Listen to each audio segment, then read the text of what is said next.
natambua sote tunayo kumbukumbu sahihi ya chimbuko la hatimaye ya maadhimisho ya siku hii ya wanawake duniani, hususani kwenye taifa letu.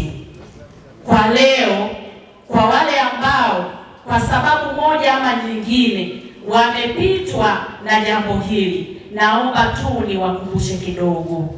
Harakati hizi zilianzishwa toka mwaka 1908 ambapo wanawake 15,000 waliandamana mjini New York, Marekani, wakidai kupunguziwa muda wa kufanya kazi, lakini na wapatiwa ajira za kuridhisha na kupewa haki ya kupiga kura. Kwa wakati ule wanawake walikuwa hawapigi kura. Hivyo maandamano hayo yalizaa matunda, na tarehe 8 Machi 1975 iliridhiwa na Umoja wa Mataifa kuwa siku hii iwe ni siku ya wanawake duniani.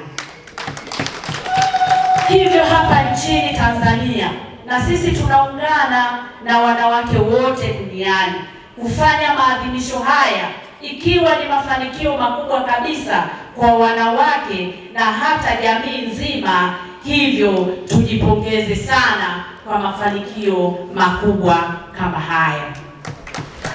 Mkuu wetu wa mkoa pamoja na washiriki wenzangu, uwepo wa siku hii umeongeza chachu na harakati za mapambano ya wanawake katika kupigania usawa wa kijinsia, mapambano dhidi ya ukatili, uwezeshaji wa wanawake kiuchumi, kijamii, kisiasa. Aidha, maadhimisho haya pia yanaenda sambamba na kutathmini hatua na mafanikio katika nyanja hizo zote. Ndugu zangu washiriki, natambua kuwa hapa mkoani, kama alivyosema mkuu wetu wa mkoa hapa Singida, maadhimisho hayo yote yamefanyika kuanzia tarehe 15 Februari hadi kesho kama alivyosema, ambapo itakuwa ni siku ya kilele.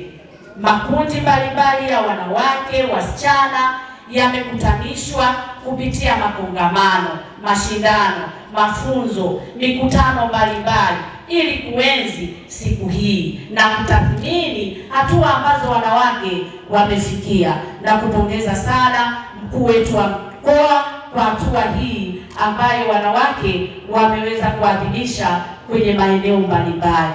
Mheshimiwa Rais wetu tumejionea akipokea tuzo mbalimbali za heshima kwa kazi nzuri anayoendelea kuifanya, ikiwemo tuzo ya dunia ya golikipa, kwa maana kwa Kinyarwanda wanasema Global Goalkeeper Awards, iliyotolewa na The Gates Foundation mwaka 2020.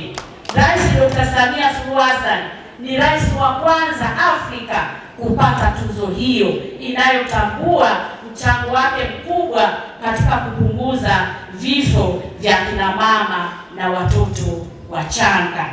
Dr. Samia amegusa mambo mengi sana, ambayo mambo hayo ya maendeleo yamemgusa mwanamke. Ukienda kwenye upande wa afya umesema, kwenye upande wa elimu, kiuchumi, yote haya yanamgusa mwanamke. Hivyo kama ulivyosema kwamba wanawake tusiogope, tusimame imara, tusonge mbele. Simama kwenye nafasi yako. Mwanamke, unaposimama kwenye nafasi yako, familia inapona, taifa linapona. Ninaomba tusimame imara. Mambo mengi yameboreshwa. Ukienda kwenye upande wa elimu, na mimi hii nataka tu niwaambie, Singida hapa sisi tuko milioni 2 kama na 100,000 mkuu wa mkoa. Si ndio jamani? Mategeana. Mutegelele. Sasa vituo vya afya vimeboreshwa. Si ndio? Vitanda vya kubonyeza tu, au unasema uongo? uchumi mambo safi, si ndio? Sasa unabakije na katoto kamoja au viwili? Piga mpaka 11 kama walivyopiga wazazi wetu. Mambo ya afya Mama Samia amekamilisha. Nasema uongo? Tusiogope, mambo sasa hivi ni nini? Ni safi. CCM oyee!